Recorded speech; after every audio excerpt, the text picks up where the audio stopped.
Hi everyone, welcome to our YouTube channel और welcome to our classes. तो जैसे कि मैं लगातार आप लोगों से क्लासेस के थ्रू इंटरेक्ट कर रहा हूँ और लगातार क्लासेस करवा रहा हूँ। पहले मैंने ओपन कास्ट का जो न्यूमेरिकल था वो करवाया, रिक्लेमेशन करवाया, अंडरग्राउंड का न्यूमेरिकल पे मैं आया हूँ।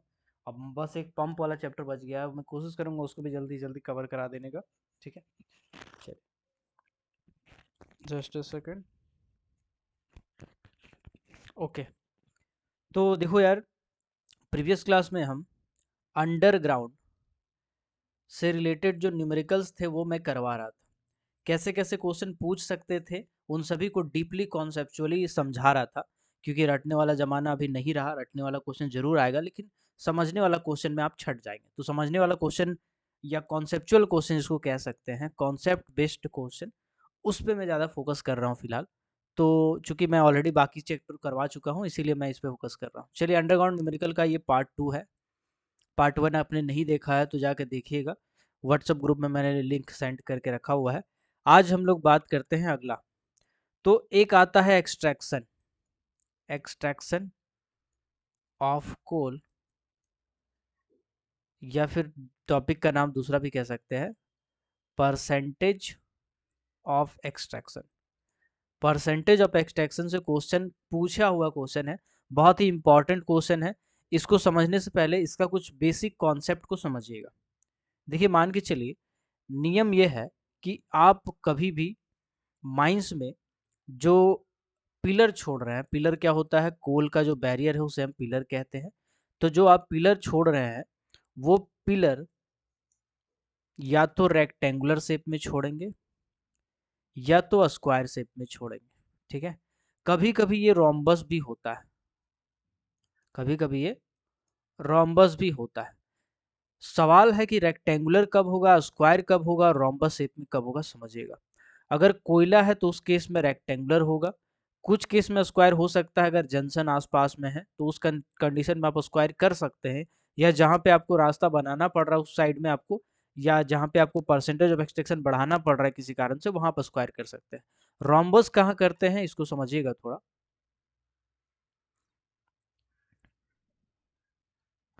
रोम्बस समझिएगा, मान के चलिए कि एगो आदमी एगो बाइक लेके चल रहा है, ठीक है, और रास्ता का ढलान कुछ इस प्रकार से, मतलब रास्ता कुछ इस प्रकार से घुमा हुआ है, तो आदमी से बाइक संभल जाएगा। लेकिन आदमी मान लीजिए बाइक लेके चल रहा है और ढलान कुछ इस प्रकार सा है, या टर्निंग जो है वो कुछ इस प्रकार का टर्निंग है, तो वहां पे उसको क्या करना पड़ेगा भाई? टर्निंग अगर रहेगा तो उसको बहुत धीरे धीरे धीरे धीरे धीरे धीरे घुमाना पड़ेगा। और अगर टर्निंग का रेडियस ज़्यादा है तो उस कंडीशन में बहुत तेज़ी से वो आराम से पार हो सकता है। बिल्कुल यही होता है रोम्बस शेप वाले में। अगर स्क्वायर या रेक्टेंगुलर में होता है ना, तो यहाँ पे कोना होता है, कोना। अब जब कभी भी कोई एसडीएल या मशीनरी जाता है तो उस कोना में टर्न लेने में बड़ा दिक्कत होता है। इसके कोना कोना में बहुत समस्या होती है। इसीलिए हम लोग रोम्बस शेप रखते हैं, ताकि वो स्पीड में आराम से ट्रेवल कर सके, स्पीड में ट्रेवल कर सके। एसडीएल है, उसको आने जाने में समस्या ना हो, एलएसडी आने जाने में समस्या ना हो, कंटिन्यूस माइनर आने जाने में समस्या ना हो, शटल कार हो आने जाने में समस्या ना हो। तो मतलब बेसिकली ये कहना चाहते हैं कि अंडरग्राउंड माइंस में जहाँ पर लोकोमोटिव चलता है, जहाँ पर एसडीएल चलता है, जहाँ पर एलएसडी चलता है, जहाँ पे कंटिन्यूस माइनर चलता है, जहाँ पर शटल कार चलता है, उस जगह पे आपको रोम्बस शेप में पिलर को रखना होता है। रोम्बस शेप में पिलर को रखना होता है। अभी देखिए, बाई चांस यही होता है कि आपको जो क्वेश्चन दिया जाता है वो बहुत ही सिंपल दिया जाता है, बहुत ही सिंपल लेवल का दिया जाता है। क्वेश्चन क्या रहता है, हमेशा और हमेशा हमेशा और हमेशा जब भी पूछा है वो रेक्टेंगुलर का ही पूछा है।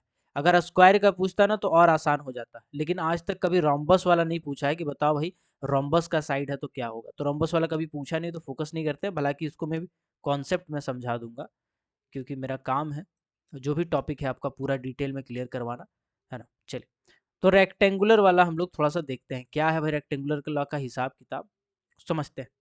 तो देखो, इसमें एक तो हो गया पूरा पूरी पिलर, ठीक है, ये क्या है, ये पूरा पूरी कोल का पिलर है या कोल का बैरियर। ओके, इसके बाद इसके चारों बाजू गैलरी रहेगा। इस साइड में गैलरी होगा, ठीक है, इस साइड में गैलरी होगा, ओके, इस साइड में गैलरी होगा, ओके, इस साइड में गैलरी होगा, है ना। गैलरी कुछ ऐसा गया होगा, ओके, तो कुछ इस टाइप से गैलरी गया होगा। इसको मैं मिटा देता हूँ, कंफ्यूज करेगा आपको, एक मिनट।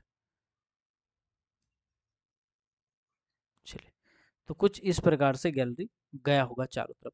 ये क्या है जो आप चारों साइड में देख रहे हैं, ये बेसिकली क्या है, ये गैलरी है, ठीक है। ये क्या है, ये बेसिकली गैलरी है।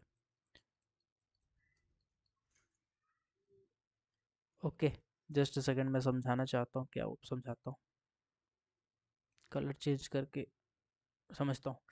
मान के चलिए जो अंदर वाला पिलर है इसका ए बी सी डी, ये जो है rectangle, rectangle A B C D क्या है, ये है एक्चुअल, ये क्या है, एक्चुअल या फिर original, original pillar, original pillar है एबीसीडी, है ना। लेकिन जो बड़ा वाला एबीसीडी है इसको आप क्या करेंगे, मान के चलिए ये गैलरी है, गैलरी का चौड़ाई मान के चलिए 3 मीटर है, तो आप 1.5 मीटर को क्या बोलेंगे, सेंटर होगा, मतलब आधा बीच में सेंटर होगा, तो आप सेंटर पे यहाँ पे लिए। इसी तरह से यहाँ पर यानी कि दूसरा वाला जो गैलरी है इसका भी मान के चलिए 3 मीटर चौड़ाई है, तो 1.5 मीटर आप सेंटर पे लिए।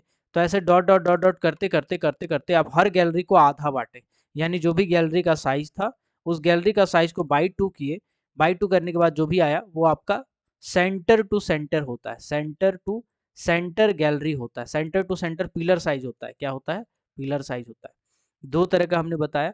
अब ये जो centre to centre pillar size है, ठीक है, इसको हम लोग नाम दिए बड़ा वाला ए, बड़ा वाला बी, बड़ा वाला सी, बड़ा वाला डी। चलिए एक बार मैं इसको क्लियर फिर से लिख दे रहा हूँ ताकि आपको आसान पड़े, है ना। मैंने आपको बताया सबसे पहले कि एक छोटा सा कोल का पिलर है, ठीक है। इस कोल का पिलर को हम नाम दे दिए छोटा वाला ए, छोटा वाला बी, छोटा वाला सी, छोटा वाला D, A B C D नाम दे दिया मैंने। इसके बाद मैंने क्या बताया, मैंने बताया कि इसके चारों बाजू गैलरी होंगे, इधर भी गैलरी होगा, इधर भी गैलरी होगा, इधर भी गैलरी होगा, इधर भी गैलरी होगा, ठीक है। आगे जाएगा तो ये जो गैलरी है इस गैलरी को हम लोग बीच से डिवाइड किए, सेंटर टू सेंटर, तो dot dot dot dot dot dot dot dot dot dot dot dot dot ऐसे कर करके अगर हम सेंटर मतलब गैलरी को आधा आधा इक्वली डिवाइड करते हुए सब गैलरी को अगर ऐसे मीट करें, पॉइंट को मिलाएं, तो ये जो रेक्टेंगल बनाएगा, इस रेक्टेंगल को हम बोलेंगे बड़ा वाला ए, बड़ा वाला बी, बड़ा वाला सी, बड़ा वाला डी। यानी कि अगर छोटा ए बी सी डी है ओरिजिनल, ओरिजिनल पिलर साइज, तो बड़ा वाला ए बी सी डी होगा centre to centre pillar size.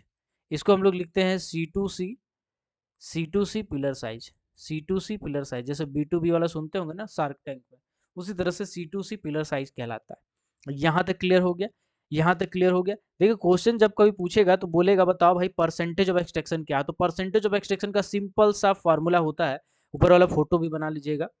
Percentage of extraction का बड़ा ही सिंपल सा बेसिक सा फॉर्मूला होता है, फॉर्मूला होता है बड़का एबीसीडी का एरिया माइनस छोटका एबीसीडी का area divided by, divided by बड़का एबीसीडी का एरिया इनटू, चूंकि परसेंटेज में है तो 100%, ठीक है, 100%।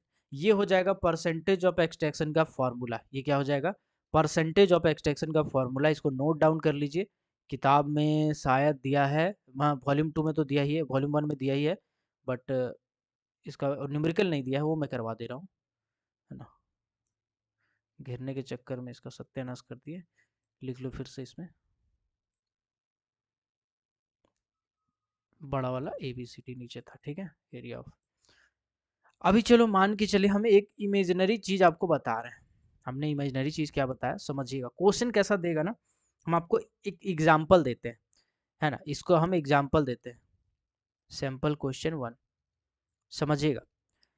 देखो कैसा देगा, बोलेगा कि मान के चलिए एक पिलर है, ठीक है, एक कोल का पिलर है, इस कोल पिलर का जो लंबाई है, लेंथ है, ये लेंथ कितना है, मान के चलिए जो लेंथ है ये दे दिया है आपका, ये जो लेंथ है ये दे दिया है आपका 3 मीटर, 3 मीटर कम हो जाएगा, इसको मैं बढ़ा देता हूँ, मान के चलिए 10 मीटर दे दिया है, ठीक है। इसके बाद यही वाला जो चौड़ाई है, ब्रेथ है, ये मान के चलिए कितना दे दिया है, ये दे दिया है आपका 8 मीटर, ओके। तो मतलब अब इसको ए छोटा बी छोटा डी छोटा ए बी सी डी हो गया, है ना। अब आपको कैसे क्वेश्चन देगा, घुमाने का कोशिश करेगा, जो कि पहले भी किया हुआ है ना। तो रग रग से वाकिफ होना पड़ेगा आपको एग्जामिनर का, तब जाके आपको समझ में आएगा कि पूछ क्यों रहा है और कैसे पूछ रहा है। अभी क्या है, अभी मान के चलिए गैलरी का साइज दे देगा, बोलेगा जो गैलरी का साइज है, गैलरी का साइज है 1.5 मीटर नहीं कहते, 3 मीटर, 3 मीटर गैलरी का चौड़ाई है। इधर भी, इधर का भी बात करें, गैलरी का चौड़ाई है 3 मीटर, ठीक है। अब बोलेगा बताओ भैया परसेंटेज ऑफ एक्सट्रैक्शन क्या होगा, परसेंटेज ऑफ एक्सट्रैक्शन क्या होगा। अब तो आप कंफ्यूज है। अब क्यों कंफ्यूज है, क्योंकि बड़ा वाला एबीसीडी में एरिया तो दिया नहीं है, खाली लेंथ दिया है कितना, 3 मीटर। लेंथ 3 मीटर नहीं दिया है, सॉरी। लेंथ कितना दिया है, मान के चलिए 10 मीटर दिया है। ब्रेथ कितना दिया है, 8 मीटर दिया है। बड़का एबीसीडी में, छोटा एबीसीडी के लिए यही दिया है। बड़ा एबीसीडी के लिए कुछ दिया है, कुछ नहीं दिया है, कुछ नहीं दिया है। अब बोला परसेंटेज ऑफ एक्सट्रैक्शन निकालो, कैसे निकालेंगे? थोड़ा दिमाग लगाइए। देखिए इसका बहुत ही सिंपल सा तरीका है। सबसे पहले तो हमने सेंटर टू सेंटर पढ़ा था ना भाई, सेंटर टू सेंटर पढ़ा था ना। तो हम क्या करेंगे, सेंटर टू सेंटर एक लाइन खींचेंगे, ड्रॉ करेंगे, इधर भी, इधर भी, इधर भी, ऐसे करके इधर भी। ओके। अब हम देखेंगे कि अगर गैलरी का चौड़ाई 3 मीटर है तो आधा मीटर तो इधर जुड़ जाएगा ना। इसी तरह से आधा मीटर इधर भी जुड़ जाएगा ना, अगर गैलरी का चौड़ाई है तो। इसी तरह से आधा मीटर इधर भी जुड़ जाएगा और आधा मीटर भी इधर भी जुड़ जाएगा। यानी अगर हम बड़ा वाला एबीसीडी की बात करें तो इसका जो लेंथ होगा ये कितना होगा, पहले तो छोटा वाला एबीसीडी का लेंथ, छोटा वाला एबीसीडी का लेंथ, ठीक है। तो ये कितना दिया है वो देखते हैं आगे। फिर क्या होगा, जो गैलरी का चौड़ाई है, गैलरी का विड्थ है ना, गैलरी का जो विड्थ है ना, तो ये दो बार जुड़ेगा, गैलरी का विड्थ प्लस गैलरी का विड्थ का आधा, गैलरी का विड्थ बाई 2 बाई गैलरी का विड्थ बाई 2।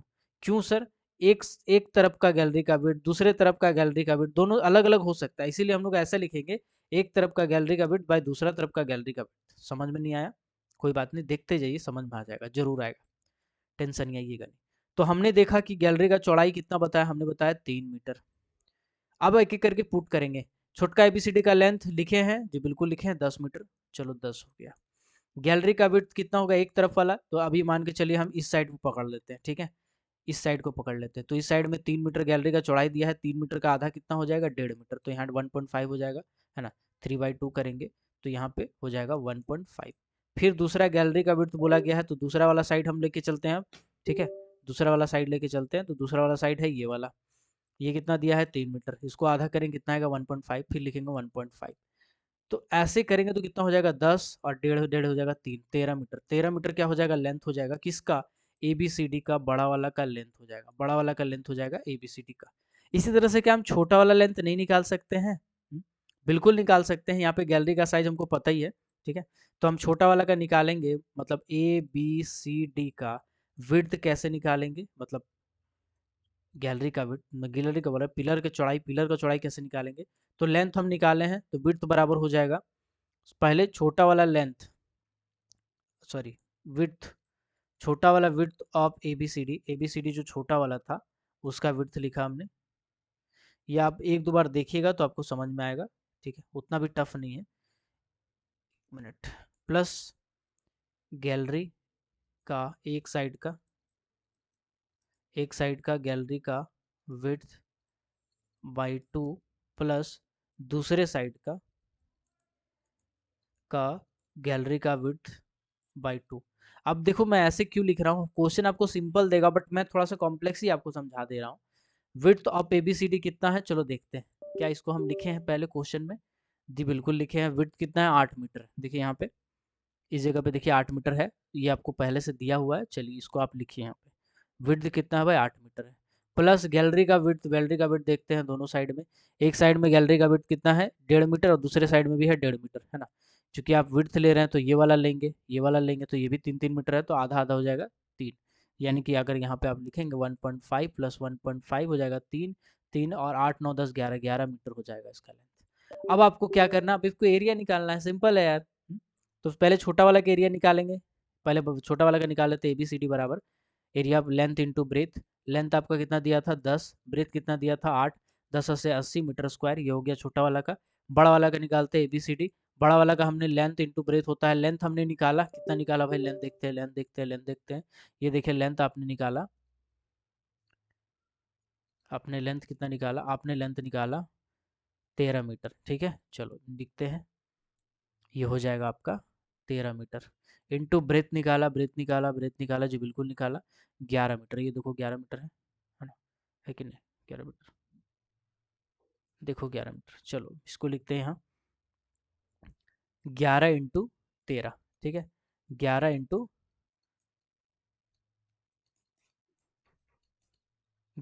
13 यानी कि 143 मीटर स्क्वायर। अब आपको फार्मूला पुट करना है, परसेंटेज ऑफ एक्सट्रैक्शन बराबर, परसेंटेज ऑफ एक्सट्रैक्शन बराबर बड़ा वाला A B C D minus छोटा वाला A B C D divided by बड़ा वाला ए बी सी डी का एरिया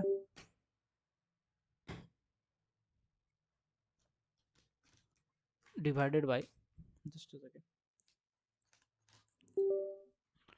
फिर आपने क्या लिखा? बड़ा वाला ए बी सी डी का एरिया इंटू 100%। यही है फॉर्मूला, इसको मिटा देता हूँ मैं। अब बस इसमें पुट कर देना है, बड़ा वाला एबीसीडी का एरिया कितना निकाला? बड़ा वाला एबीसीडी का एरिया अभी आपके सामने निकला हुआ है 143 मीटर स्क्वायर, 143। छोटा वाला कितना निकाला? 80 डिवाइडेड बाय 143 इंटू 100%। बस यही एरिया को आपको बस कैलकुलेट करके निकालना है, ये आपका एरिया आ जाएगा। उम्मीद करते हैं कैलकुलेट तो आप कर ही लेंगे, ठीक है।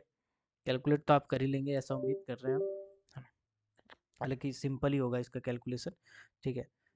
ये हो जाएगा 3, 14 में 8 घटाएंगे, 7 दूनी 14, 6 होगा, यानी 63 डिवाइडेड बाई 143। 3 1 4, 4 4 8, 3 9 इंटू 100, ठीक है। तो आप इसको कैलकुलेट कीजिएगा तो कुछ आंसर आ जाएगा, आप इसको देख लीजिएगा। बहुत ही कोई उतना कैलकुलेशन तो अब जाते नहीं है, तो कुछ इसी तरह से घुमा के दिया जा सकता है क्वेश्चन को। देखिए मैंने अभी इतना लंबा क्वेश्चन बताया, अब मैं इसको सिंपल तरीके से समझाने की कोशिश करता हूँ। एक और एग्जांपल लेते हैं और इसको मैं और भी सिंपल तरीके से समझने की कोशिश करूंगा। क्या दिया रहेगा? बोला रहेगा C to C area of rectangle या area of pillar, centre to centre area of pillar दिया रहेगा, मान के चलिए 140 मीटर स्क्वायर, ठीक है। और बोला रहेगा, और क्या बोला रहेगा? बोला रहेगा कि एक्चुअल एक्चुअल पिलर लेंथ जो है वह है 10 मीटर और एक्चुअल पिलर ब्रेथ जो है वह है 5 मीटर। तो आपको बताना है कि परसेंटेज ऑफ एक्सट्रैक्शन क्या होगा। आपको क्या बताना है? आपको बताना है परसेंटेज ऑफ एक्सट्रैक्शन, ठीक है। परसेंटेज ऑफ एक्सट्रैक्शन क्या होगा, व्हाट बताना है। अभी देखो भाई सिंपल, इसको ना हम लोग पहले फिगर ड्रॉ करने का कोशिश करेंगे, कभी भी देगा फिगर ड्रॉ करने का कोशिश करेंगे। सबसे पहले छोटा वाला ओरिजिनल बनाए, ओरिजिनल रेक्टेंगल बनाए। ओरिजिनल रेक्टेंगल का कुछ साइज दिया है, एक्चुअल पिलर का लेंथ दिया है बस 10 मीटर, चलो ये दिया है 10 मीटर, ओके। और क्या दिया है? ब्रेथ दिया है 5 मीटर, यानी ये दिया है 5 मीटर। इसके बाद क्या बोला? इसके बाद बोला है कि एक्चुअल जो सी टू सी वाला है ना, सेंटर टू सेंटर एरिया का जो एरिया भी दे दिया, वाह बहुत अच्छी बात है। तो इसको आप डॉट डॉट डॉट करेंगे, dot dot dot dot dot dot, चारों तरफ डॉट डॉट डॉट किया आपने, ठीक है। तो डॉट डॉट डॉट करने के बाद जब आप इसको, गैलरी ये होता कुछ, ठीक है। तो ये डॉट डॉट डॉट ये वाला जो एरिया है, बड़ा वाला एबीसीडी का एरिया, ठीक है। बड़ा वाला, ये बड़ा ए बी सी डी, ये बड़ा वाला एबीसीडी का एरिया दिया है। Area of A B C D कितना दिया है? 140 मीटर स्क्वायर, ठीक है। कितना दिया है? 140, 140 मीटर स्क्वायर, ठीक है। एरिया ऑफ छोटा एबीसीडी निकालना पड़ेगा। कैसे निकालना पड़ेगा? Length into breadth. लेंथ दिया है जो बिल्कुल दिया है 10, ब्रेथ दिया है जो बिल्कुल दिया है 5, आ जाएगा 50 मीटर स्क्वायर। अब बस इसको फार्मूला में ही तो पुट करना है भाई, अब बस इसको फार्मूला में पुट करना है। चलिए पुट करके देखते हैं कितना आंसर आएगा। तो area, percentage of extraction, percentage of extraction बराबर बड़ा वाला एबीसीडी माइनस छोटा वाला एबीसीडी डिवाइडेड बाई बड़ा वाला एबीसीडी इंटू 100%। याद रखिएगा नीचे हमेशा बड़ा वाला होगा, बड़ा वाला होगा और बड़ा वाला में ही छोटा घटता है, बड़ा में ही तो छोटा घटाएंगे। बड़ा माइनस छोटा बाई बड़ा इंटू 100, इतना याद कर लेंगे तो आपका काम चल जाएगा। बड़ा माइनस छोटा बाई बड़ा इंटू 100, ठीक है। अब तो बस आपको कैलकुलेशन करना है फार्मूला बैठा के, ठीक है। तो अब आपको सिंपल कैलकुलेशन करना है, 140 माइनस 50 डिवाइडेड बाई 140 इंटू 100। ठीक है, अब इसमें आपको कैलकुलेशन करना हो जाएगा 90 बाई 140 इंटू 100। ठीक है, ये जीरो कट गया, ये जीरो कट गया, ये आ गया 7, ये हो जाएगा 45, है ना, ऐसे करके काटेंगे, है ना। 450 डिवाइडेड बाई 7, है ना। सात सच 42 37 नहीं नहीं कटेगा, 7 से आप डिवाइड करेंगे, है ना। 7 42, तो आपका 2 इंटू 30, 7 42 7 28, तो आपका 64% के लमसम, 64% के लमसम आपका परसेंटेज ऑफ एक्सट्रैक्शन हो जाएगा। तो ऐसे निकालेंगे, क्वेश्चन आपको बहुत ही सिंपल देगा, बस परसेंटेज ऑफ एक्सट्रैक्शन का कॉन्सेप्ट आपको क्लियर होना चाहिए। अगर घुमाएगा ना, अगर थोड़ा सा घुमा दे, तो आपको पता होना चाहिए भाई कि कैसे फाइट करते हैं, कैसे निकालते हैं। तो ये भी एक बहुत ही महत्वपूर्ण न्यूमेरिकल है, इस न्यूमेरिकल को इग्नोर मत कीजिएगा, बहुत पहले बहुत बहुत बहुत बार पूछा हुआ क्वेश्चन है। तो अभी फिर से हो सकता है कि ये सब दौर वापस आ जाए, तो थोड़ा ध्यान रखिएगा मेरी बातों का, है ना। चलिए, एक क्वेश्चन हम आपको देते हैं सिंपल सा, उम्मीद करते हैं आप इसका आंसर बताएंगे। इसको हम डिक्लेयर कर रहे हैं question practice, practice question number 1। Okay, question ये है कि एक्चुअल, ध्यान दीजिएगा, एक्चुअल शब्दों पे ध्यान दीजिएगा। एक्चुअल जो पिलर साइज है वो है, मान के चलिए 60 मीटर स्क्वायर। ठीक है, और सेंटर टू सेंटर रेक्टेंगल का लेंथ है 12 मीटर, और सेंटर, सेंटर टू सेंटर ही ले लेते हैं, अच्छा रहेगा। सेंटर टू सेंटर रेक्टेंगल का विड्थ कितना है, चौड़ाई कितना है, या ब्रेथ कहते हैं इसको, लेंथ इंटू ब्रेथ, ब्रेथ कहना ज़्यादा अच्छा रहेगा। ब्रेथ कितना है, ब्रेथ है मान के चलिए 12 चक्के 60, 4 देते हैं, नहीं नहीं ज़्यादा हो जाएगा, तो कम हो जाएगा फिर। सेंटर टू सेंटर को बड़ा होना चाहिए ना, एक्चुअल पिलर साइज अगर हम 60 दिए हैं तो सेंटर सेंटर बड़ा होना चाहिए, तो उस हिसाब से 12, चलिए 8 मीटर। ठीक है, तो अब आपको बताना है, अब आपको बताना है परसेंटेज ऑफ एक्सट्रैक्शन कितना होगा, परसेंटेज ऑफ एक्सट्रैक्शन कितना होगा। देखो यार, एग्जाम में जो क्वेश्चन पूछा जाता है ना, बहुत ही प्रिसाइज कैलकुलेशन उसका होता है, मतलब एकदम एग्जैक्ट डाटा रहता है कुछ, ताकि आपको कैलकुलेट करने में भी आसानी हो। अब अगर डाटा अटपटा भी लगेगा ना, जब उसको फार्मूला में पुट करेंगे, सॉल्व करेंगे, तो सॉल्व करते करते बहुत ही सिंपल डाटा आ जाएगा, जिसको आपको सॉल्व करने में चुटकी भर का टफ समय लगे। कुछ ऐसा डाटा रहता है, क्योंकि साइंटिफिक कैलकुलेशन आपके लिए अलाउड नहीं है, इसलिए बहुत ही सिंपल साधारण सा कैलकुलेशन रहेगा। इस क्वेश्चन को बता के आंसर बताइएगा कि परसेंटेज ऑफ एक्सट्रैक्शन क्या होगा। आई होप ये समझ गए होंगे आप। अंडरग्राउंड माइंस में बहुत सारा न्यूमेरिकल है, इसको इग्नोर मत करो मेरे भाई। ओपन कास्ट का न्यूमेरिकल को जैसे इग्नोर कर रहे थे, लड़का लोग मेरे को मैसेज कर रहा भाई, मेरे को मैसेज कर रहा है, और मेरे को स्क्रीनशॉट भेज रहा है लड़का ग्रुप का, एक दो दोस्त है, वो भेज रहा है, देखो ब्लैक डायमंड नाम से कोई यूट्यूब चैनल बना लिया, यूट्यूब चैनल कह रहे हैं सॉरी, व्हाट्सअप ग्रुप बना लिया है, लोगो भी एकदम अल्टर है, और उसमें लगातार चुगली पे चुगली किए जा रहा है कि दीपक सर बहुत स्लो पढ़ा रहे हैं, दीपक सर कुछ अटपटा पढ़ाते हैं, गेट लेवल का पढ़ाते हैं, आलतू फालतू चीज़ पढ़ाते हैं। आलतू फालतू चीज़ अभी लग रहा होगा मेरे दोस्त, लेकिन एक चीज़ बता दे रहे हैं, 21 तारीख को आपका परीक्षा है ना, 21 तारीख को जब एग्जाम सेंटर से निकलेंगे ना, तब आपको पता चलेगा कि कॉन्सेप्ट कितना बड़ा चीज़ होता है। आपको लग रहा है ना रटा रटाया चीज़ से मिल जाएगा, काम बन जाएगा, तो नहीं बनने वाला है। क्योंकि ऑनलाइन एग्जाम है, ऑनलाइन एग्जाम टीसीएस लेता है भाई, टीसीएस को मजाक में मत लो मेरे दोस्त, मजाक में मत लो उसको, वो बड़ा बड़ा एग्जाम कंडक्ट कर चुका है भाई, तो उसको मजाक में मत लो, मेरा यही कहना है। और कॉन्सेप्ट पे भी ध्यान दो, ऐसा नहीं कि आप डाटा मत रटो, रटो जरूर रटो। 50 गो आप अगर ऑब्जेक्टिव का किताब पढ़ लेते हैं और आपको लगता है कि आप कर लिए हैं, तो बिल्कुल है, 50 ऑब्जेक्टिव का किताब सॉल्व कीजिए, इससे आपको कॉन्फिडेंस मिलेगा। लेकिन रट के आप सोचेंगे कि सब निकल जाएगा, तो ये पॉसिबल नहीं है, ये कॉन्सेप्ट ही करवा सकता है। अगर आपका क्लियर नहीं है कॉन्सेप्ट, तो फिर बहुत दिक्कत होगा। ठीक है, तो ऐसे अगर कोई ग्रुप में आप जुड़े हैं, या आपको ऐसा ग्रुप का मैसेज आता है, या आपको कहीं से भी ऐसा इन्फ्लुएंस किया जाता है, तो मेरा मानना है कि बस एग्जाम तक तुम टिका रहो ना।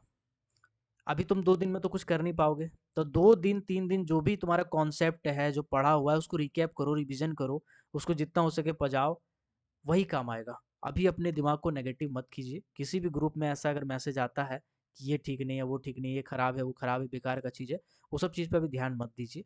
आप अपना पढ़ाई पे फोकस कीजिए, फोकस रहिए। 2-4 आदमी का होता है काम डिस्ट्रैक्शन करना, आपको डिस्ट्रैक्ट किया जा रहा है तो प्लीज़ डिस्ट्रैक्ट मत होइए। और ऐसा ग्रुप में कभी आप देखते हैं कुछ तो उसको या तो आप हटा ही दीजिए, रिमूव कर दीजिए, हट जाइए उस ग्रुप से, है ना? नेगेटिविटी मत फैलना चाहिए, मेरा कहने का मतलब है नेगेटिविटी ना फैले बस। चलिए, अब आते हैं अगला कॉन्सेप्ट पे, अगला टॉपिक पे, जो कि अंडरग्राउंड माइंस का ही एक इम्पॉर्टेंट टॉपिक है जो कभी कभार पूछा है, इसको भी थोड़ा सा जिक्र किया जाएगा। पूछा जाएगा नंबर ऑफ फेस। बहुत ही सिंपल सा न्यूमेरिकल है मेरे भाई। हम बता रहे हैं 30 से 40% आदमी इस क्वेश्चन को सॉल्व नहीं कर पाएगा। क्वेश्चन है,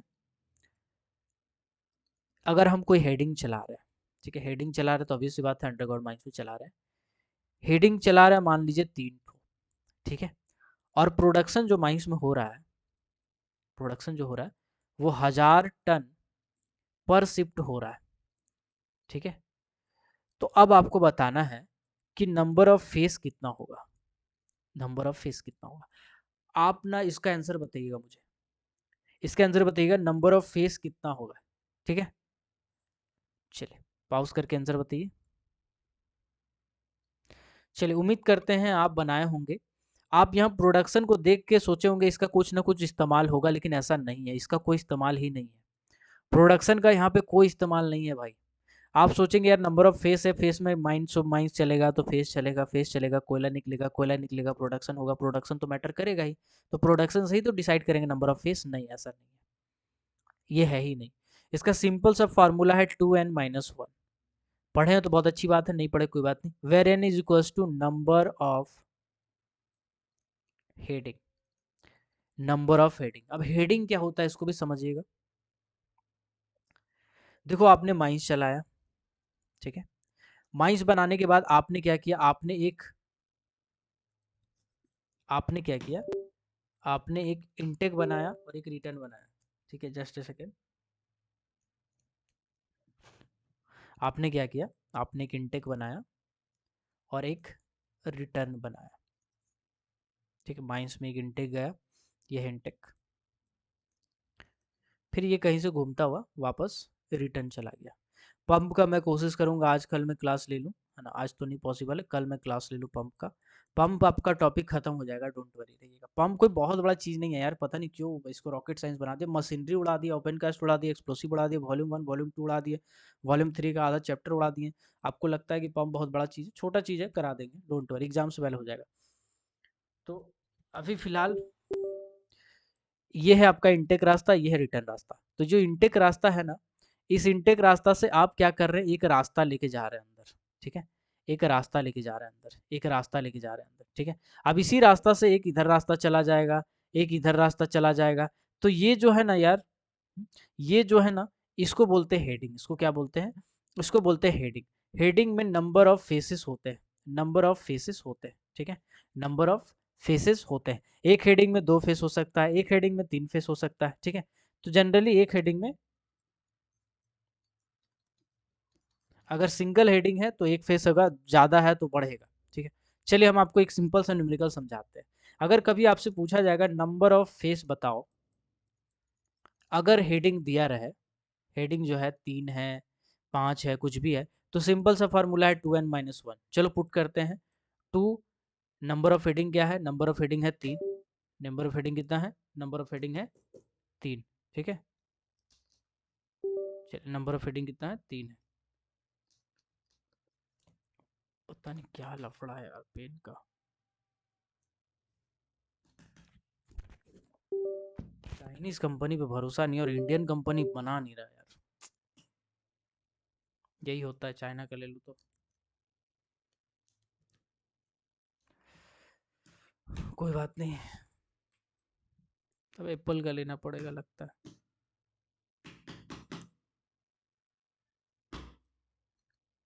कभी कभी तो मन करता है चाइनीज कंपनी को गोली मार दे जाके, ठीक है। तो नंबर ऑफ हेडिंग जो है वो 3 है, इरिटेट हो जाते हैं यार। तो n इज इक्वल्स टू 3 है, तो यहाँ पे 2 इंटू 3-1। अब आपको सिंपल सा कैलकुलेशन करना है, 6-1 यानी 5। अगर नंबर ऑफ हेडिंग 3 है तो नंबर ऑफ फेस कितना हो जाएगा, 5 हो जाएगा, ठीक है। 5 हो जाएगा। क्वेश्चन कैसा देगा हम आपको समझाते हैं। अगर क्वेश्चन देगा ना, अगर आपको कंफ्यूज करना चाहता है ना, तो कुछ ऐसा क्वेश्चन देगा। बोलेगा एक डिस्ट्रिक्ट है, ठीक, एक डिस्ट्रिक्ट में ओवरमैन का संख्या कितना है? ओवरमैन का संख्या, ओवरमैन का संख्या है 2, ठीक है, और उसमें हेडिंग का संख्या है, हेडिंग का संख्या है 3, ठीक है। अब आपको पूछेगा ओवरमैन का संख्या 2 लिख दिया, नहीं चलो, ओवरमैन का संख्या 4 है, नंबर ऑफ हेडिंग 3 है, तो बताओ फेस का संख्या क्या होगा? तो आपको ना इससे कोई मतलब नहीं, आपको खाली नंबर ऑफ हेडिंग देखना है। नंबर ऑफ हेडिंग देखना है 2n माइनस 1, यानी कि 2 इंटू नंबर ऑफ हेडिंग कितना है 3 माइनस 1, यानी कि 6 माइनस 1 5 इज इक्वल्स टू आंसर। तो इसका 5 हो जाएगा आंसर। ऐसे करके सिंपल सिंपल सा क्वेश्चन बनता है, कोई बहुत ज़्यादा कॉम्प्लेक्स डिफिकल्ट नहीं है। आई होप आपका क्लियर हो गया होगा। चलिए मिलते हैं अगले क्वेश्चन में, मिलते हैं, मतलब आज खत्म नहीं कर रहे क्लास, डोंट वरी, है ना। चलिए थोड़ा सा आगे बढ़ते हैं, ठीक है। अंडरग्राउंड का प्रोडक्शन मैंने करवा दिया है, अब इनका वीडियो देखिएगा। अंडरग्राउंड का भी प्रोडक्शन मैंने पाउडर फैक्टर प्रोडक्शन दोनों बताया था, है ना, उसको जरूर ध्यान से देख लीजिएगा, है ना। चलिए अब आते हैं आगे, ठीक है। कुछ न्यूमेरिकल ना छूट जाए भाई, मेरे को वही ध्यान रहे, कुछ छूट जाएगा तो प्लीज़ बता देना यार कमेंट करके, है ना। हम चाहते हैं कि एक क्वेश्चन आपका ना छूटे, ठीक है। मेरा टारगेट है कि आपका क्वेश्चन ना छूटे, इसीलिए इतना सुबह शाम लगे पड़े हैं भाई तुम्हारे पीछे। ओके चलो, ठीक है ठीक है। देखो लॉन्गवाल हमने पढ़ाया था भाई, लॉन्गवाल पढ़ाया था। इसमें बहुत सारे लड़का हमको मैसेज करके कह रहा है सर सैल्वेजिंग ऑफ लॉन्गवाल क्या होगा। अरे भाई लॉन्गवाल चैप्टर देखो तो सही जाके, वीडियो लेक्चर भेजे हैं यार। सपोर्ट को इधर से उधर करना, उसी को तो सैल्वेजिंग बोलते हैं। अब इतना छोटा सा टर्म है सैल्वेजिंग, उसको लेके आप इतना कंफ्यूज हो रहा है। वो टर्म है एक ऐसा, वो टर्म है, इधर से उधर शिफ्ट करने को ही बोलते हैं। तो बस लॉन्गवाल वाला चैप्टर देखिए, उसमें बहुत डिटेल में बताएं लॉन्गवाल कितना टाइप का होता है, advancing, retreating, horizon mining, level mining, semi horizon mining, inclined slicing, sub level caving, ये सब समझाएं उसमें क्या होता है। इसके बाद उसमें साइक्लिक लॉन्गवाल, नॉन साइक्लिक लॉन्गवाल, उसको भी समझाएं। डायरेक्शन ऑफ फेस क्या होता है ना, साइक्लिक और नॉन साइक्लिक के केस में क्या होता है, कटर यूनिट क्या होता है, सीयर यूनिट क्या होता है, कोल प्लग क्या होता है ना, मोटर यूनिट क्या होता है, हॉलेज कंट्रोल क्या होता है, लॉन्गवेल रिट्रैक्टिंग सैंड स्टोइंग से कैसे करते हैं, पैकवाल माइनिंग क्या होता है ना, ये सब कुछ, बेरी फेस क्या होता है, ये सब कुछ समझाएं। इम्यूनिटी में क्या क्या कांड हुआ था इसको लेके, तो ये सब कुछ समझाएं। लॉन्गवाल जाकर देखो तो सही यार, वीडियो लेक्चर देखो तो सही। वीडियो लेक्चर किस लिए दिए है ना, ताकि आपका जो भी टॉपिक पे डाउट हो आप जाके देखें, ठीक है। चलिए जाके देखिए, उसमें क्लियर हो जाएगा आपका। ओके आगे बढ़ते हैं। कुछ रूमन पिलर भी समझाए हैं, रूमन पिलर भी बहुत डिटेल में समझाए हैं, हॉरिजॉन माइनिंग भी समझाए। हम किताब पलट के देख रहे तो मेरे को आइडिया लग रहा है, आप एक बार जाके देखो तो सही यार। इन्फ्लुएंस हो जाते हो किसी की बात में आगे, आप जाके देखो तो सही पहले। चलिए ठीक सी माइनिंग भी पढ़ा ही दिए हैं, कुछ छोड़े ही नहीं आपको लिए, तो हम क्या बताएं इसमें। न्यूमेरिकल अगर इसमें तो नहीं है, अब मेरे को लगता है वॉल्यूम 2 में जाना पड़ेगा। ओके चलिए, बहुत अच्छे बहुत अच्छे। कुछ कुछ क्वेश्चन हम पूछना चाहते हैं आपका माइंड फ्रेश करने के लिए, फटाफट क्वेश्चन का आंसर दीजिएगा। पहला क्वेश्चन है, लिग्नाइट का स्पेसिफिक ग्रेविटी बताइएगा। लिग्नाइट का स्पेसिफिक ग्रेविटी कितना होगा बताइएगा।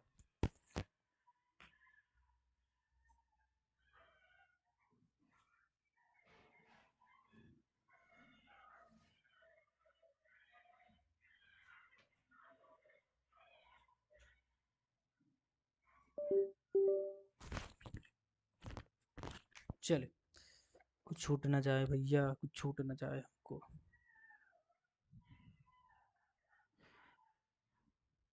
अच्छा एक मिनट, अंडरग्राउंड माइंस का प्रोडक्शन कैसे निकालेंगे इसको भी थोड़ा देख लीजिएगा, है ना। ये हम बता दिए थे बट, ओपन कास्ट हम बता दिए थे बट फिर भी हम आपको बता दे रहे हैं अंडरग्राउंड का प्रोडक्शन कैसे निकालेंगे, ठीक है। हम एक छोटा सा न्यूमेरिकल दे रहे हैं आपको, आपका कॉन्सेप्ट चेक कर रहे हैं कि आप कितना डिटेल में पढ़े।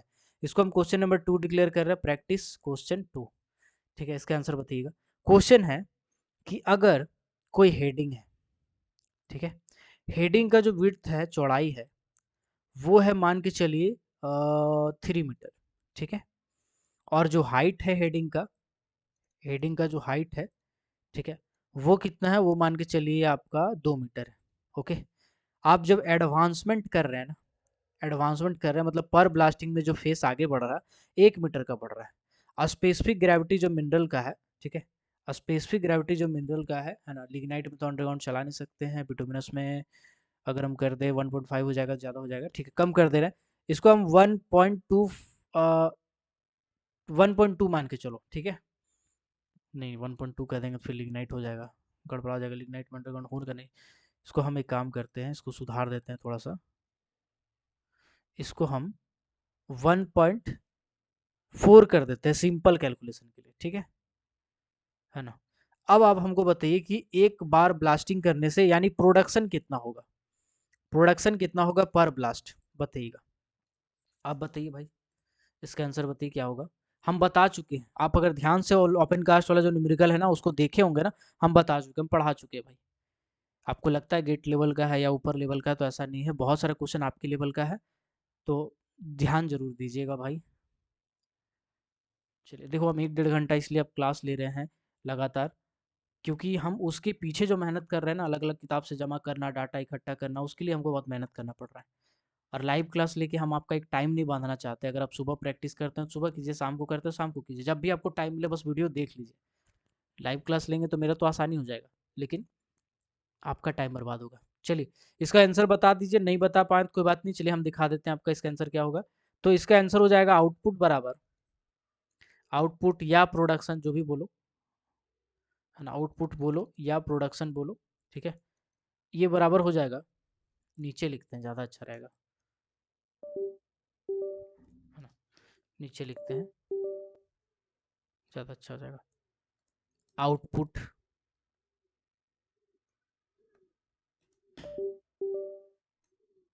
आउटपुट कह लो या प्रोडक्शन कह लो, ठीक है, ये बराबर होता है width of heading into height of heading, height of heading into advancement, advancement into specific gravity.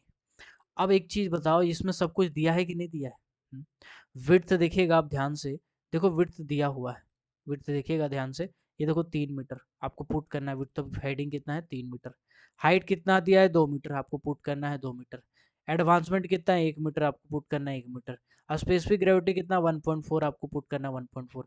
बस इसी को तो सॉल्व करना है भाई, इसी को सॉल्व करना है, ज़्यादा इसमें मगजमारी नहीं है। ओके, 1 मिनट आगे बढ़ गया, इसी को सॉल्व करना है।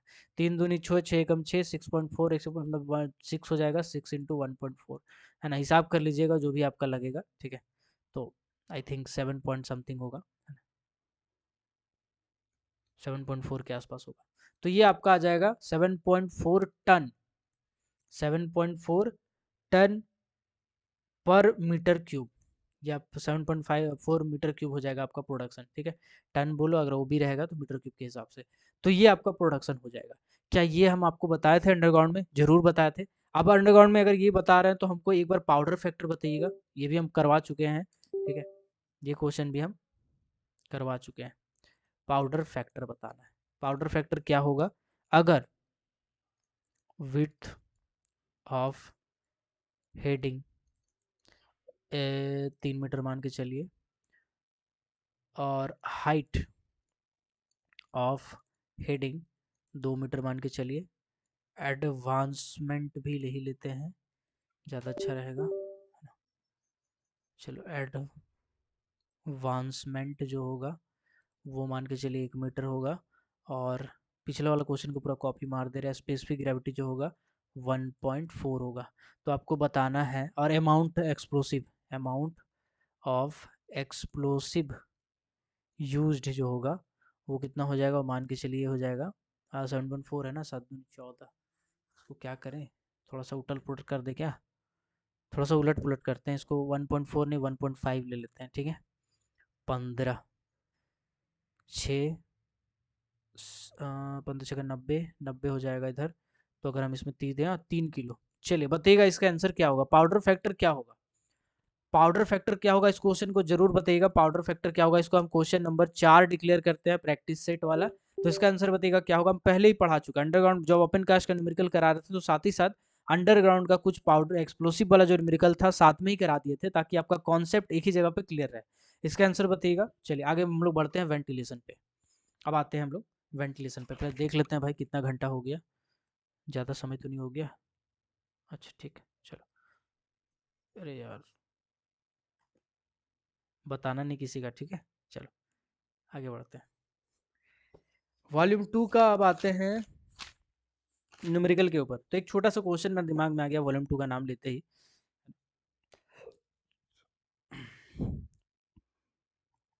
चलो इसको मैं सॉल्व कर देता हूँ, अब आया है तो आप मिला लीजिएगा, ठीक है। इसको सॉल्व कर दे रहा हूँ। देखो यार, अभी मैंने आपको बताया, क्या बताया था, हमने बताया था कि height of heading, width of heading into advancement into specific gravity divided by explosive consumptions, यही करते हैं। तो आप इसको कैलकुलेट कीजिएगा तो ये आपका आ जाएगा 9 आ जाएगा, और डिवाइडेड बाय यहाँ 3 हो जाएगा, यानी कि कुल मिला करके हो जाएगा 3 पाउडर फैक्टर हो जाएगा इसका, 3 हो जाएगा इसका पाउडर फैक्टर, ठीक है। तो इसको मिला लीजिएगा, 3 दूनी 6, 6 और 1.5 छक्का हो जाएगा 90, 9 हो जाएगा 3, हाँ बिल्कुल सही, 3 हो जाएगा इसका पाउडर फैक्टर पीएफ, ठीक है। अब आते हैं थोड़ा सा आगे, स्लाइड चेंज कर लेते हैं, नया चैप्टर पे जा रहा है तो। चलिए हम लोग वेंटिलेशन पे आते हैं, उससे पहले आप बताइएगा वेंटिलेशन में ब्लैक डैम्प कहते किसको है? ब्लैक डैम्प कहते किसको है?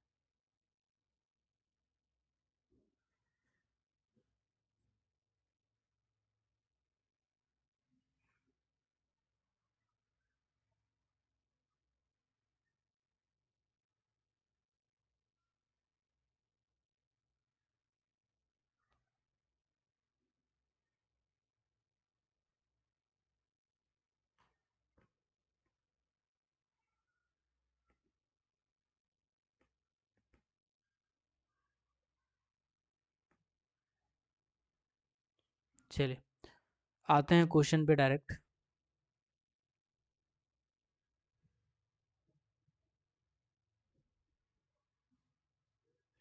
ओके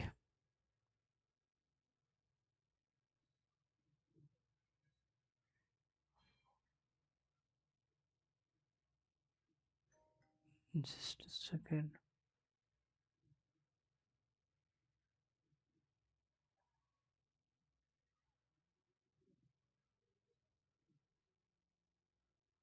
ओके चलिए अब आते हैं हम लोग आगे।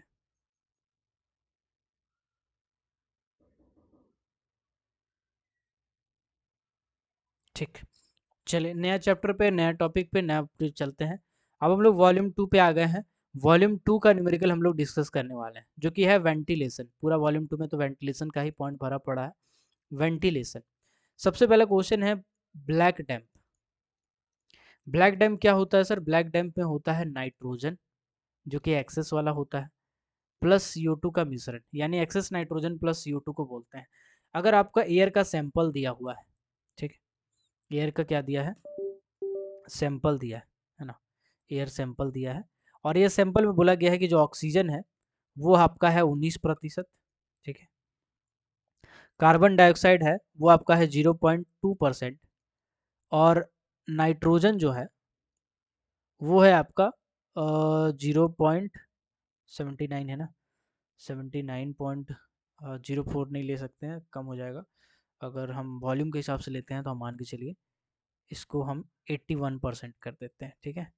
तो अब आपको बताइए, बताना है कि ब्लैक डैम का मात्रा कितना होगा, ब्लैक डैम का मात्रा कितना होगा, ठीक है। बाकी अदर गैसेस मान लो ना यार, ठीक। चलिए बताइएगा ब्लैक डैम का मात्रा कितना होगा।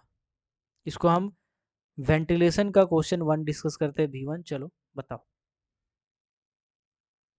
डिक्लेयर करना है। ओके, तो हमने जानते हैं कि CO2 प्लस एक्सेस नाइट्रोजन को कहते हैं। तो CO2 कितना है? 0.2%, तो 0.2% तो हो गया। एक्सेस नाइट्रोजन का मतलब कितना है? हम लोग जानते हैं हवा में 20.93% ऑक्सीजन होता है, 79.04% नाइट्रोजन होता है, और 0.03% कार्बन डाइऑक्साइड होता है। तो कार्बन डाइऑक्साइड जितना है उतना का उतना तो उतार देना है आपको, जितना कार्बन डाइऑक्साइड दिया हुआ है उतना का उतना हूबहू तो आपको उतार देना है, ठीक है। और क्या करना है इसमें, उसके बाद आपको, उसके बाद इसमें आपको जो नाइट्रोजन है उसको एक्सेस निकालना है कि कितना होगा। तो नाइट्रोजन दिया कितना, 81%। तो इसको हम सुविधा के लिए 79 मान लेते हैं, ठीक है। तो 81 माइनस 79%, तो ये आ जाएगा लगभग 2%, यानी यहाँ पे 2%, यानी 2.2% हो जाएगा आपका ब्लैक डैम का मात्रा, ठीक है।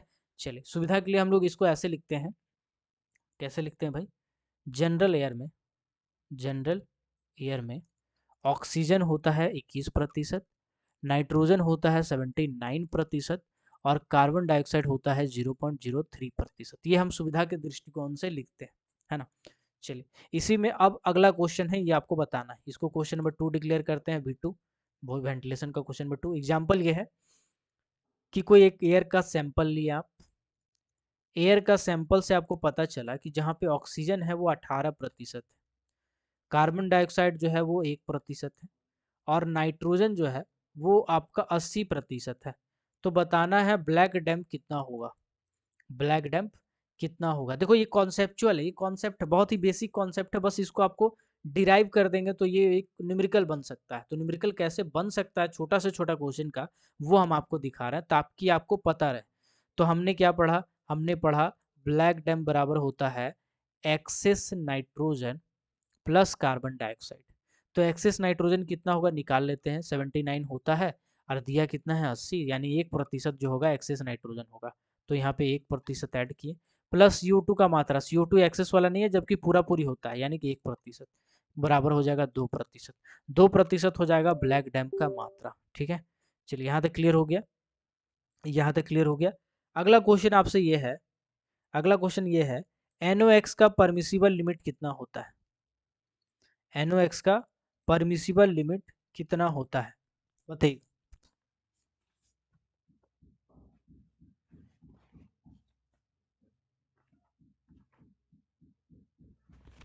चलिए आते हैं आगे। तो देखो भाई ऐसा है कि यहाँ तक तो आप क्लियर कर लिए, अभी आपको 2-3 लाइन रटना है। क्या रटना है भाई, VIP boy, VIP boy, VIP लड़का भाई, VIP लड़का, VIP बॉय, ठीक है। इसके बाद आगे रटना है चार्ल्स टीवी देख रहा है, चार्ल्स क्या कर रहा है भैया, चार्ल्स टीवी देख रहा है, ये है दूसरा का लाइन, ठीक है। तीसरा का याद क्या करना है, प्रशांत प्लस, रुको, प्लस विवेक जो है ये बराबर है तरुण का। इसका मतलब ये हुआ कि P भी जो है वो T के बराबर है। अब दूसरा इधर P भी T के बराबर करेंगे तो P1 V1 by T1, P2 V2 by T2, ऐसे कर करके आप जितना चाहे बढ़ा सकते हैं। तो यही वाला कॉन्सेप्ट है बेसिकली। हम क्या समझा रहे हैं आपको, हम आपको गैस लो बता रहे हैं, हम क्या बता रहे हैं आपको, हम गैस लो बता रहे हैं। पहला लाइन हमने लिखा VIP लौंडा, VIP लौंडा क्या होता है पता है, VIP बॉय, BOY का मतलब होता है बॉयल्स लॉ। क्या होता है बॉय का मतलब, Boyle's law, Boyle's law, Boyle's law, boy है ना, बॉयल्स लॉ। हमने क्या कैसे याद करा है, हमने बोला VIP बॉय, बोलिए मेरे साथ, VIP boy, VIP boy, VIP boy, boy for Boyle's law. Boyle's law क्या कहता है, VIP मतलब, V का मतलब होता है वॉल्यूम, P का मतलब होता है प्रेशर, ठीक है। V का मतलब होता है वॉल्यूम, P का मतलब होता है प्रेशर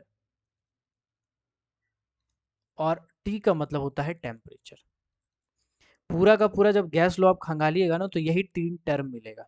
हालांकि इसको इलिबरेट कीजिएगा तो नंबर ऑफ मॉलिक्यूल वगैरह, डेंसिटी वगैरह आता है, बट उतना नहीं। अभी फिलहाल सिंपल समझिए कि V volume, P pressure, T temperature, V volume, P pressure, T temperature, ये इतना पता है आपको। चलिए अभी मेरे साथ बोलिए VIP बॉय, बोलिए VIP बॉय। V का मतलब होता है वॉल्यूम, I का मतलब inversely proportional to pressure, V यानी volume inversely proportional to pressure, ऐसे लिखते हैं इनवर्सली प्रोपोर्शनल। ये क्या कहता है, ये कहता है बॉयल्स लॉ। तो मतलब बॉयल्स लॉ क्या कहता है, बॉयल्स लॉ कहता है V inversely proportional to pressure. जो चीज आपको दिख जाएगा इक्वेशन में, जैसे यहाँ इक्वेशन में ये दिखा, ये दोनों चीज इक्वेशन में, तो जो तीसरा मिसिंग है वो कांस्टेंट होता है। तीसरा मिसिंग क्या होता है? कांस्टेंट होता है। जैसे यहाँ पे टेम्परेचर मिसिंग है, VPT, यही तीन चीज है ना, वॉल्यूम, प्रेशर, टेम्परेचर। अब इसमें दो चीज आपको दिख रहा है, तीसरा नहीं दिख रहा है। तीसरा मतलब है कांस्टेंट है। तीसरा का क्या मतलब है मिसिंग होने का? तीसरा मिसिंग होने का मतलब है कि तीसरा जो है कांस्टेंट। तो हमने आपको क्या पढ़ाया, हम फिर से एक बार बता रहे हैं। हमने आपको बताया VIP बॉय, VIP बॉय, यानी कि बॉयल्स लॉ कहता है कि वॉल्यूम जो है वो इनवर्सली प्रोपोर्शनल होता है प्रेशर का। अब वॉल्यूम दिखा, प्रेशर दिखा, टेम्परेचर तो दिखा नहीं, तो टेम्परेचर यहाँ कांस्टेंट हो जाएगा। यही प्रक्रिया हर जगह पे लागू होगा। दूसरा हमने क्या बताया था? दूसरा हमने बताया चार्ल्स टीवी देख रहा है। चार्ल्स क्या कर रहा है भैया? टीवी देख रहा है। तो चार्ल्स लॉ क्या कहता है? चार्ल्स लॉ कहता है T is directly proportional to V. T जो है वो डायरेक्टली प्रोपोर्शनल है वी का। तो हमने बताया कि वॉल्यूम, टेम्परेचर और प्रेशर तीन चीज होता है। यहाँ पे आपको वॉल्यूम भी दिख रहा है, टेम्परेचर भी दिख रहा है, तो कांस्टेंट कौन सा होगा? कांस्टेंट कौन सा होगा? प्रेशर होगा भाई, प्रेशर कांस्टेंट हो जाएगा। प्रेशर क्या होगा? ये कांस्टेंट हो जाएगा भाई मेरे। तो चार्ल्स टीवी देख रहा है। चार्ल्स क्या कर रहा है? टीवी देख रहा है।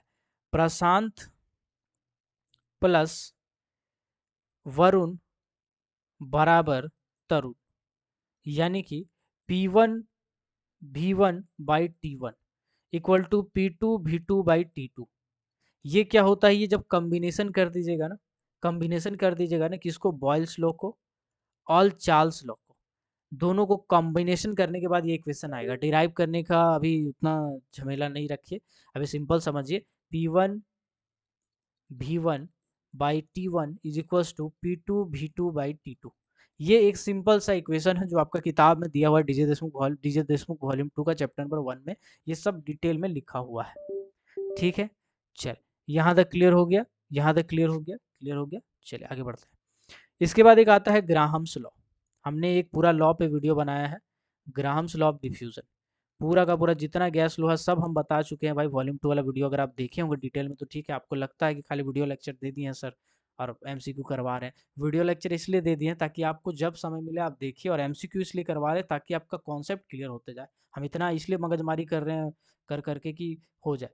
करना चाहते तो आराम से ऐप था मेरे पास टीचमेंट का, आराम से एक एक क्लास लेते, सब चीज़ का एकदम रिकॉर्डेड हो जाता, हम बोलते वहीं से देखते रहो, अलग से तो हमको लेने की जरूरत ही नहीं पड़ता। लेकिन हम इसलिए कर रहे हैं ताकि आपका कॉन्सेप्ट ज़्यादा से ज़्यादा क्लियर हो, ज़्यादा से ज़्यादा चीज़ आप पढ़ पाए। ग्राम्स लॉ ऑफ डिफ्यूजन कहता है R is directly proportional one by under root D. R क्या है? आर जो है वो है rate of diffusion, rate of diffusion. ठीक है, रेट ऑफ डिफ्यूजन क्या है इसको समझते हैं, है ना। एक गिलास लिए, गिलास में पानी डाले, पानी डालने के बाद उसमें चीनी डाले, हम बोले शरबत बनाते हैं। चीनी डालने के बाद 1 मिनट बाद देखते हैं चीनी गायब। ओ भाई साहब, चीनी गायब, मतलब चीनी क्या है? जो डिफ्यूज हो गया, चीनी जो है उसमें घुल गया, चीनी डिफ्यूज हो गया। अब यही वाला पानी लिए, पानी अबरी लिए गर्म पानी, एकदम गर्म पानी लिए, और गर्म पानी में उतना ही चीनी डाले, 1 ही चम्मच चीनी उसमें भी डाले थे, इसमें भी डाले। अब देख रहे हैं कि 30 सेकंड में चीनी गायब। हम बोले अरे यार ये तो गजब हो गया, पहले 1 मिनट लग रहा था अब 30 सेकंड लग रहा भाई, है ना। अब हम क्या किए, पानी को और गर्म कर दिए, एकदम उबला दिए, खौला दिए। अब उसमें चीनी डाले, चीनी डालने के बाद घोले तो देखे 10 सेकंड में चीनी गायब। हमने क्या देखा? हमने देखा 10 सेकंड में चीनी गायब। हम बोले अरे यार तो कल मजाक गजब आ गया, मजा आ गया भाई, तो मजा ही आ गया। तो हम क्या देख रहे हैं? हम देख रहे हैं रेट ऑफ डिफ्यूजन जो है ना वो बहुत सारा फैक्टर पे अफेक्ट कर रहा है। टेम्परेचर पे अफेक्ट कर रहा है, पानी का मात्रा, अगर ज़्यादा पानी डाल दिए तो घुलने में टाइम लगेगा, कम पानी है तो थोड़ा सा, मतलब यही सब है, मात्रा पे, वॉल्यूम पे, बहुत सारी चीज़ पे अफेक्ट हो रहा है। तो रेट ऑफ डिफ्यूजन जो basically ultimately under root D नहीं बुझा रहा है, R inversely proportional to under root D ऐसे बुझा रहा है, यही लिख लीजिए, है ना। यही लिख लीजिए, डी बराबर होता है डेंसिटी, डेंसिटी का रूट, डेंसिटी का स्क्वायर रूट पे ये करता है the relative rate of diffusion of a number of gases very inversely as the square root of their relative density. ये सब इतना डिटेल में जाना भी नहीं है, एग्जाम का टाइम है। चलिए आगे बढ़ते हैं, अगला न्यूमेरिकल पे आते हैं। इससे पहले मेरा एक सवाल है, फटाक से बताइएगा। क्वेश्चन है इंटरफेरोमीटर, इंटरफेरोमीटर कौन सा गैस का डिटेक्शन करने के लिए इस्तेमाल किया जाता है? इंस्ट्रूमेंट तो भैया हम सब बता दिए हैं, हम आपको नाम लेके बता देंगे इंस्ट्रूमेंट, हम आपको नाम लेके बता सकते हैं, बहुत सारे इंस्ट्रूमेंट हम आपको पढ़ाए थे। हम आपको फ्रिक्शनल डेस्टिलेशन बताए थे, फ्रिक्शनल मेथड बताए थे, अपट्रोन बताए थे, पीएच डिटेक्टर, हॉपका लाइट, हुलामाइट, मल्टी गैस डिटेक्टर, एमकोर, MSA, मिथेनोमीटर बताए थे, एफडी, मीमैक्स, interferometer, Ringrose detector, methane monitor, barometer, hygrometer, kata thermometer, water gauge, manometer, pilot tube, venturimeter, सब बताए थे भाई। एक बार देखो तो सही यार, इंस्ट्रूमेंट वाला वीडियो हम बता के डाले हैं, पूरा डिटेल में बताए हैं, एक एक इंस्ट्रूमेंट के बारे में बताएं कि इसको किस चीज़ के लिए डिटेक्ट करते हैं। इंस्ट्रूमेंट वाला जरूर कर लीजिएगा, इंस्ट्रूमेंट बहुत इंपॉर्टेंट है, ठीक है। तो हल्के में मत लेना यार, एक भी वीडियो को बहुत गहन निचोड़ निचोड़ कर डाले हैं, हमको बहुत मेहनत करना पड़ा, लेकिन हम आपके लिए डालें, तो जाके जरूर देखना यार इंस्ट्रूमेंट वाला वीडियो, ठीक है। चलिए, तो इंटरफेरोमीटर बेसिकली मीथेन गैस को डिटेक्ट करने के लिए इस्तेमाल करते हैं। किसके लिए? मीथेन गैस को डिटेक्ट करने के लिए इंटरफेरोमीटर का इस्तेमाल किया जाता है। ओके, चलिए यहाँ तक क्लियर हो गया आपका। हम चूंकि न्यूमेरिकल पे आते हैं, तो न्यूमेरिकल पे ही डायरेक्ट आ जा रहे हैं, इधर उधर दिमाग ना लगाते हुए। चलिए, पहला चैप्टर में आपका न्यूमेरिकल ज़्यादा है नहीं, हल्का फुल्का था, वो मैंने बता दिया आपको, बाकी उसमें कुछ ऐसा है नहीं, ठीक है। ओके, एक कॉन्सेप्ट है छोटा सा, उसको समझिए, उसको कैसे न्यूमेरिकल बनाया जा सकता है उसको देखते हैं। कॉन्सेप्ट है कि बैरोमेट्रिक प्रेशर, जब आप धरती के, मान के चलिए सरफेस, ठीक है, सरफेस में कहीं पे ढलान भी होगा और कहीं पे ऊंचा भी होगा, कहीं पे ढलान भी होगा, कहीं पे ऊंचा भी होगा, ठीक है। तो जब आप इस सरफेस से नीचे के एरिया में जाते हैं ना, तो प्रेशर बढ़ता है। प्रेशर क्या होता है? बढ़ता है। और जब कभी ऊपर में जाते हैं, हाइट में जाते हैं ना, हाइट में, ठीक है, तो क्या होता है? ये प्रेशर घटता है, प्रेशर घटता है। अनाउंसमेंट सुने होंगे एयरपोर्ट में, जो कहा जाता है, एयर प्लेन में बोला जाता है, हवा का दबाव कम होने पे ऑक्सीजन मास्क नीचे आएगा, पहले खुद घुसेड़िए फिर बाजू वाला घुसेड़िए, ताकि सब सेफ रहे। तो हवा का दबाव कम क्यों होगा भाई? हैं, क्यों कम होगा? तुम पूछे हो कभी खड़ा होके, काहे कम होगा भाई हवा का दबाव? देखो, कम होता है जब जैसे जैसे फ्लाइट ऊपर जाता है, हाइट में जाता है, प्रेशर हमारा कम होते जाता है, ठीक है। अब आपसे कोई पूछ दे कि आप, मान के चलिए, है ना, अ, मान के चलिए सी लेवल, पूछ बोल देगा सी लेवल। सी लेवल क्या होता है, ये हम आपको समझा दे रहे हैं। समुद्र तल का जो बराबर का ऊंचाई होता है ना, बराबर मतलब उसका जो पानी जहां तक है, उसी का बराबर को हम लोग बोलते हैं सी लेवल। तो मान के चलिए आपसे बोल दिया गया है कि आप जो है वो सी लेवल से 12, 24, 36, 43, ठीक है। चलो, हम सिंपल सा क्वेश्चन दे दे रहे हैं। आप सी लेवल से 48 मीटर ऊपर हैं, 48 मीटर प्लस में है, तो आपको बताना है कि प्रेशर कितना घट जाएगा भाई, कितना घटेगा, बताओ। चलो, प्रेशर कितना घटेगा, या यूं कहें कि मरकरी का लेवल कितना घटेगा। मरकरी होता है एमएमएचजी में, एमएम, है ना, एचजी में मरकरी होता है, तो बताइए कितना एमएम इसका मरकरी घट जाएगा। नहीं समझ में आ रहा होगा, पता है हमको, नहीं पढ़े होंगे तो नहीं समझ में आएगा, पढ़े होंगे, मेरा वीडियो देखे होंगे डिटेल में, अच्छे से वीडियो को एक एक कर करके देखे होंगे, तो अच्छे से समझ में आएगा आपको, ठीक है। चल, तो देखो कॉन्सेप्ट ये है कि जब आप जमीन पे खड़ा है, यानी कि मीन सी लेवल पे खड़ा है, तो मीन सी लेवल से जब जब आप 12 मीटर ऊपर जाएंगे ना, हर 12 मीटर पे 1 mmHg यानी एक प्रेशर कम होते जाएगा, एक प्रेशर क्या होगा? कम होते जाएगा, कम होते जाएगा। तो अगर पूछा गया 48 मीटर, तो आपको क्या करना है? 12, 12, 12, 12, 4 बार जोड़े तो कहाँ पहुंच गया? 48 पहुंच गया। नहीं समझ में आया? 48 था, 12 से डिप काटते, काटने के बाद आता है 12 चक्कर 48, 4 बार, यानी 4 mmHg, 4 mmHg घट जाएगा आपका, 4 mmHg क्या होगा? घट जाएगा आपका। अब यहाँ एक और कॉन्सेप्ट समझिएगा, जो आपका बैरोमीटर होता है ना, बैरोमीटर, ये आपका 3-4 टाइप का माइंस में इस्तेमाल किया जाता है। एक होता है 14 बैरोमीटर, एक होता है एनरॉइड बैरोमीटर। दो टाइप का इस्तेमाल किया जाता है माइंस में, बाकी तो खैर लेवल हो जाएगा, तो उतना जाना ठीक नहीं रहेगा मेरे हिसाब से। 14 बैरोमीटर क्या होता है? इसको हम माइंस का ऑफिस में लगाते हैं। कहाँ लगाते हैं? माइंस का ऑफिस में लगाते हैं। माइंस का ऑफिस में बैठे बैठे मैनेजर साहब का रूम में लगा रहता है, देख लेते हैं कि भाई मरकरी कम हो रहा है कि ज़्यादा हो रहा है। मरकरी का जो लेवल होता है, मान के चलिए ये आपका कुछ ऐसा इंस्ट्रूमेंट होता है ना, जिसमें इसमें क्या भरा हुआ है? मरकरी भरा हुआ है, ठीक है, लाल कलर का नहीं होता है, सिल्वर कलर का होता है, बट यहाँ पे जो मिला हम खींच दिए। तो इस पे लेवल घटा हुआ, मरकरी घटा हुआ है, लगा हुआ है, ठीक है। अब मरकरी का जो लेवल होता है, यहाँ पे बहुत सारा कांटा बना होता है। एक नॉर्मल लेवल होता है जिसको हम लोग क्या बोलते हैं, एक नॉर्मल लेवल को बोलते हैं हम लोग, अरे यार, 760 mm।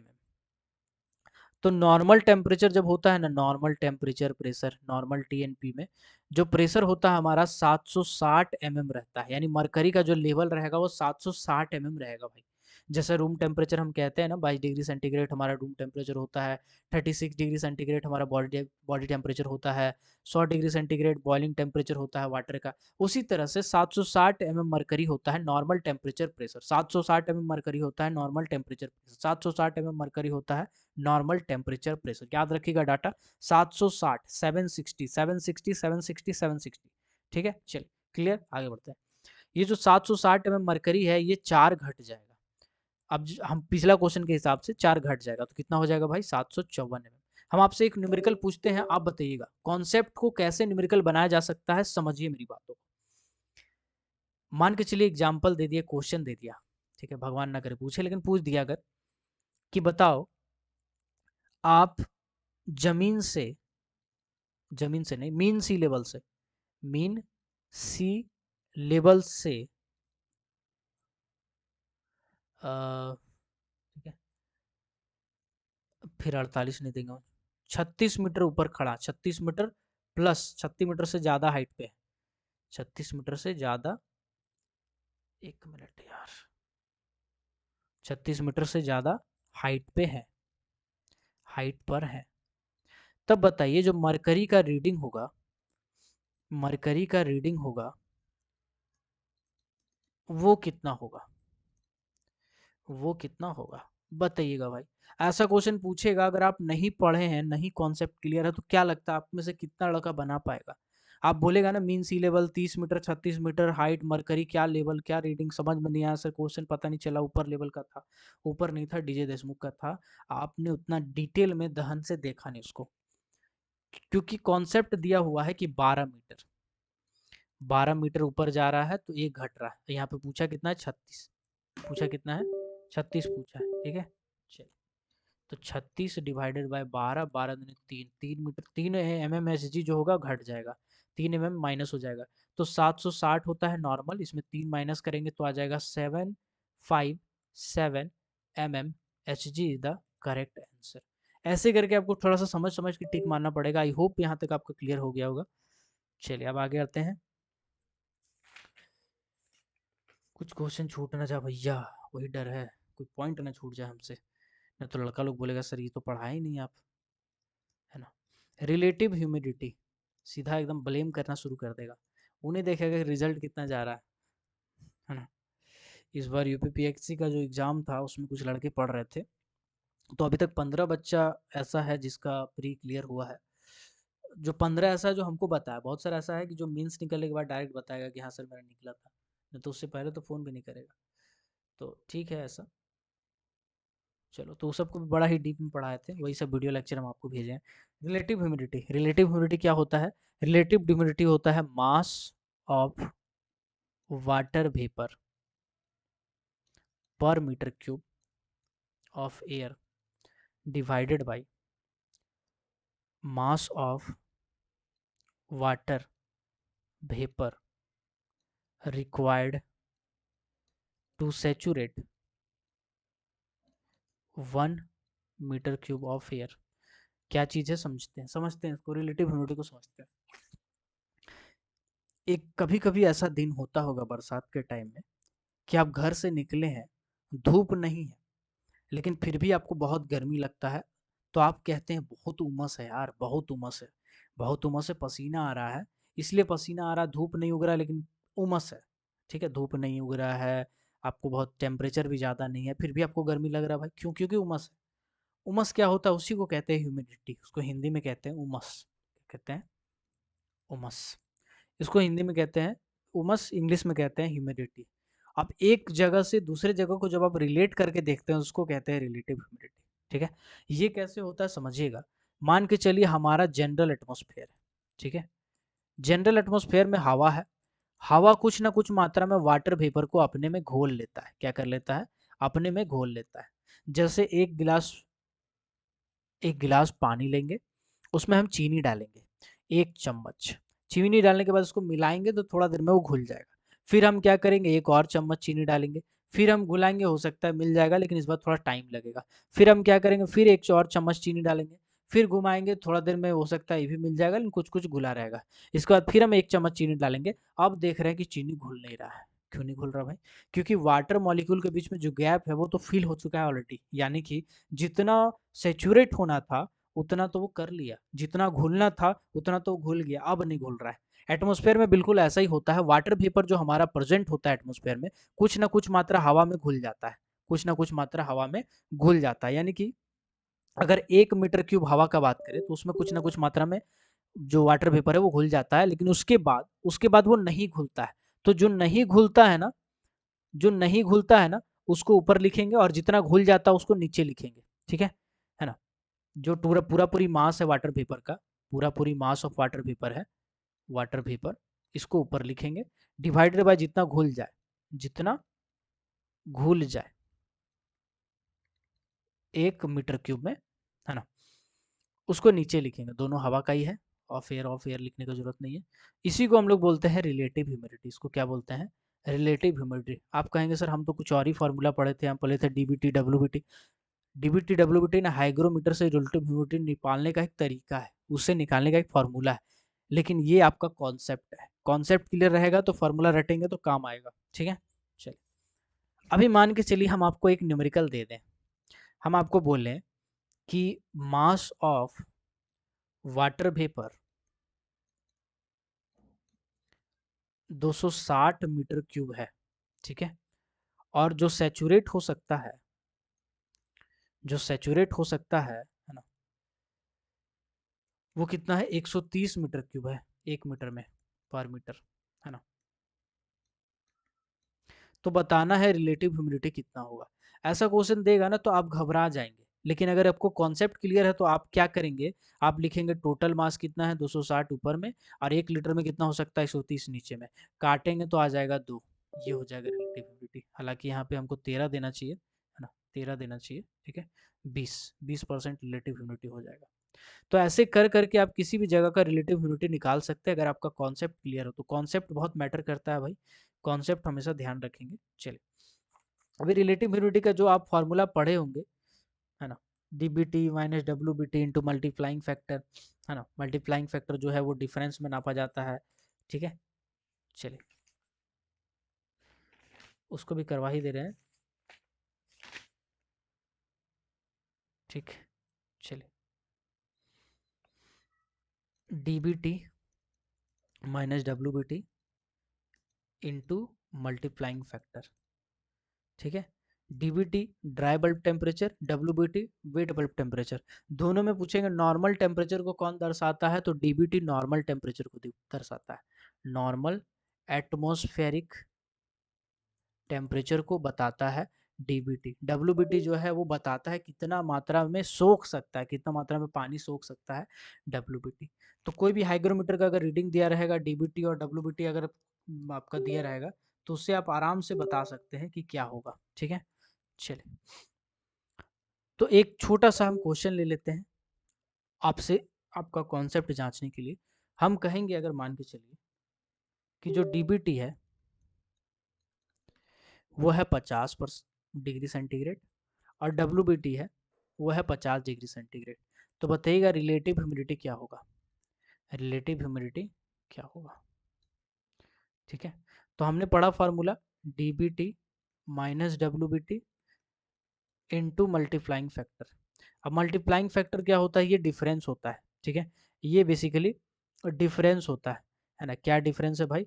अगर 20 तक है डिफरेंस, अप टू अगर 20 तक डिफरेंस है तो उस कंडीशन में मल्टीप्लाइंग फैक्टर हम 9 लेते हैं। अगर 20 से 25 का डिफरेंस है तो 8 लेते हैं, 25 से प्लस है तो 9 लेते हैं, सॉरी 7 लेते हैं। ठीक है, ऐसे करके आप निकाल सकते हैं, है ना, 7 लेते हैं।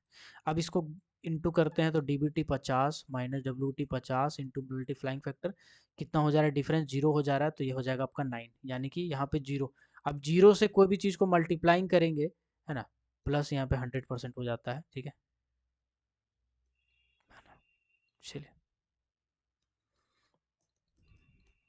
तो ये कोई भी चीज़ मल्टीप्लाई करेंगे तो जीरो हो जाएगा, तो यहाँ पे 100% हो जाएगा, मल्टीप्लाइंग फैक्टर क्या होगा, 100% हो जाएगा, ठीक है।